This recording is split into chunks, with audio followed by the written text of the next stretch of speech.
छोटा सा चैप्टर है ये, sales of goods on approval और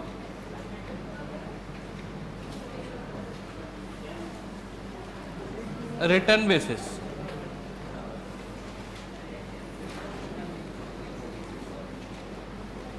यानी यहां पर गुड्स हम इस कंडीशन पे सेल कर रहे हैं कि कस्टमर चाहे तो उसे रख सकता है और चाहे तो उसे हमें वापस भी करता है। With in a specified time, एक स्पेसिफिक समय कस्टमर को दे दिया जाएगा, से 10 दिन, 15 दिन, 20 दिन, और उस 20 दिन के अंदर कस्टमर को हमें ये बताना है कि वो गुड्स रख रहा है या वो गुड्स वापस कर रहा है। ठीक, क्या ये चैप्टर इतना इंपॉर्टेंट है कि हमें सीपीटी में पढ़ाया जा रहा है और सीए बनने के बाद भी हमें इसकी यूटिलिटी आएगी? हाँ, आप लोग कभी ऑनलाइन कोई शॉपिंग करी है? तो ऑनलाइन शॉपिंग में ये ऑप्शन मिलता है कि आपको कि आप गुड्स वापस कर सकते हो। आपके घर पे गुड्स आ गया, आपको पसंद नहीं आ रहा, साइज फिट नहीं बैठ रहा, कलर पसंद नहीं आया, ठीक है, तो आप उसे वापस कर सकते हैं। ठीक, यानी the online sites are selling the goods on the condition that the customer can return the goods.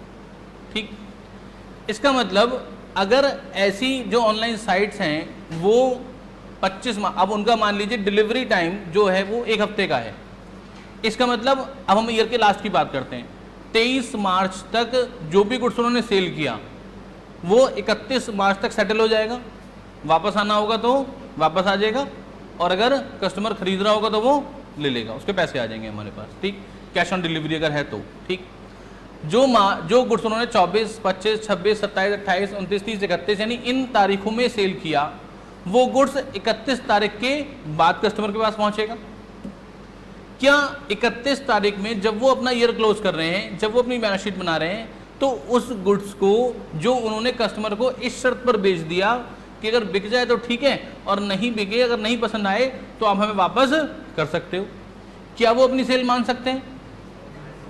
अगर वो अपनी सेल मान लेंगे, मान लीजिए उन्होंने सेल मान लिया, उन्होंने सेल की एंट्री बना दी, तो क्या होगा, और उसमें से 70-80% गुड्स हमारे पास वापस आ गया, तो अननेसेसरीली उस साल की हमारी जो सेल है वो क्या हो जाएगी, बढ़ जाएगी, जबकि नेक्स्ट ईयर हमें रिटर्न की एंट्री पास करनी पड़ेगी। ठीक, तो इसलिए इस चैप्टर का इंपॉर्टेंट है, और ये तो रिटेल स्टोर की हम बात कर रहे हैं। ऐसा ही अब होलसेल मार्केट में भी है कि जब रिटेलर जो है वो ये डरता है कि मैं अगर गुड्स खरीद लूँ ज़्यादा तो वापस तो कंपनी मुझे लेगी नहीं, और मान लीजिए मेरा आगे नहीं बिका तो मेरा पैसा ब्लॉक हो जाएगा, तो रिटेलर कहता है नए वाले होलसेलर से या जो नया गुड्स लेकर के आ रहा है कि भैया मैं आपका स्टॉक नहीं रखूँगा अपने पास, मुझे तो जब आवश्यकता होगी मैं उतना ही गुड्स आपसे मंगवा लूँगा। तो कंपनी कहती है कि नहीं, आप स्टॉक रख लो, अगर बच जाए 15 दिन का हम आपको समय देने, 15 दिन में अगर आपको लगे कि गुड्स की सेल आ रही है और ये गुड्स बिक पाएगा तो आप रख लेना, और 15 दिन में अदरवाइज हमें गुड्स वापस कर देना, हम किसी दूसरे रिटेलर को ये गुड्स सेल कर देंगे जिसके पास अच्छी सेल आ रही होगी। ठीक, इसका मतलब ये है कि इस तरह की ट्रांजैक्शन अब बहुत नॉर्मल हो गई हैं। अब क्योंकि नॉर्मल हो गई तो इसलिए बिजनेसमैन हमसे बात पूछेगा कि सर मैं क्या करूं। जो बिजनेसमैन का अकाउंटेंट है वो चार्टर्ड अकाउंटेंट से पूछेगा कि सर मैं करूं क्या, ये तो इस शर्त पे माल भेज देते हैं कि इन्होंने तो माल भेज दिया कस्टमर के पास, अब मुझे पता ही नहीं कि मुझे कस्टमर को डेबिट करना है या डेबिट नहीं करना है। ठीक, तो हमें उसके लिए एक सुटेबल ट्रांजैक्शन रिकॉर्डिंग सिस्टम बनाना पड़ेगा, इसलिए ये चैप्टर हमारे सिलेबस में है। ठीक, ध्यान रखें, थंब रूल ये है कि कोई भी ऐसा गुड जो आपने इस शर्त पर बेचा हो कि कस्टमर चाहे तो रख ले और अगर चाहे तो हमें एक with in a specified period वापस कर दे, और ईयर के एंड की डेट तक कस्टमर ने कोई भी जानकारी इसकी नहीं दी, तो उस गुड्स को आप अपनी सेल नहीं मानेंगे। ठीक है, यानी in no case it will be entered as a sale. अगर सेल की एंट्री आपने बना भी दी है तो आपको उस एंट्री को रिवर्स करना ही करना पड़ेगा। ठीक है, तो ध्यान रखें, चाहे कोई सा भी मेथड हम फॉलो करें, at the end of the year अगर consent of debtor, consent of purchaser हमारे पास नहीं आई तो हम उसको अपनी सेल नहीं मानेंगे। ठीक, अब अगर आपके पास स्टडी है तो पेज नंबर 6.30 पर आ जाइए। पेज नंबर 6.30 मिल गया। देखो इसमें अकाउंटिंग रिकॉर्ड्स लिखा है। Accounting entries depends on the fact whether the business sends goods on return basis. अब ये 3 तरीके से कह रहे हैं। पहला है कैजुअली।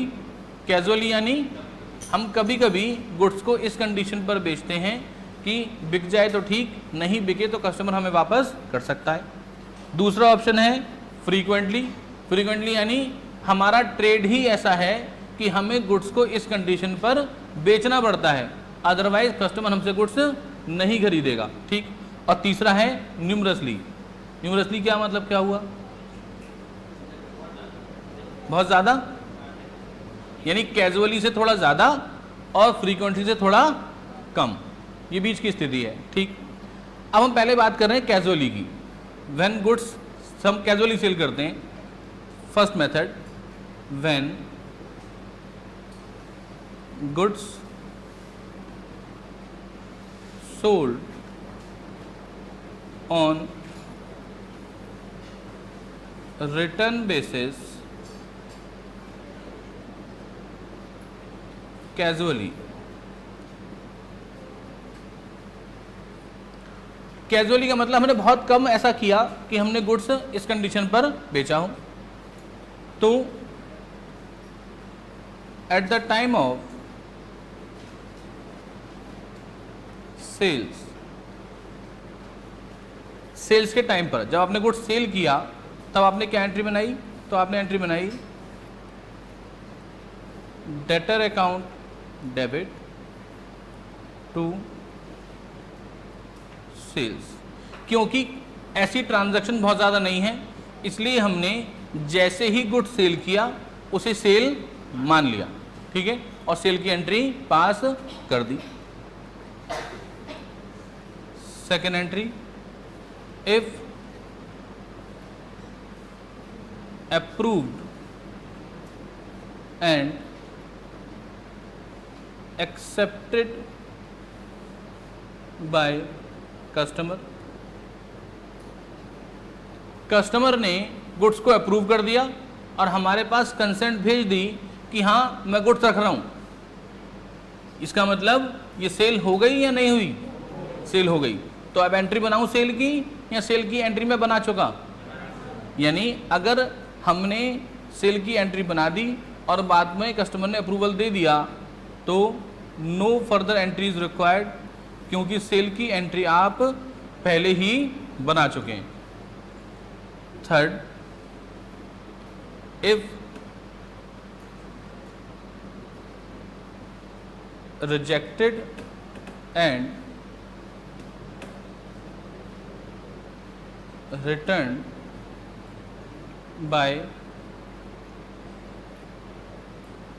कस्टमर, कस्टमर ने गुड्स रिजेक्ट कर दिया और हमें वापस कर दिया कि भैया मेरे ये गुड्स नहीं बिक पा रहा है, आप इसे वापस ले लीजिए, ठीक। तो मैंने क्या किया था, मैंने जब गुड्स बेचा था, जब गुड्स कस्टमर को दिया था उस समय मैंने सेल की एंट्री बना ली थी।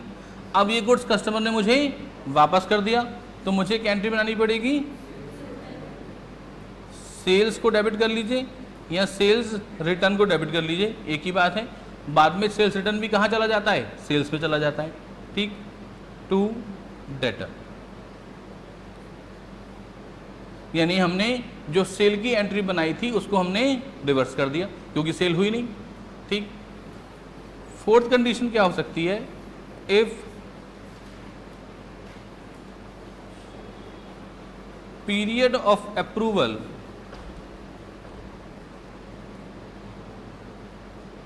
is not expired।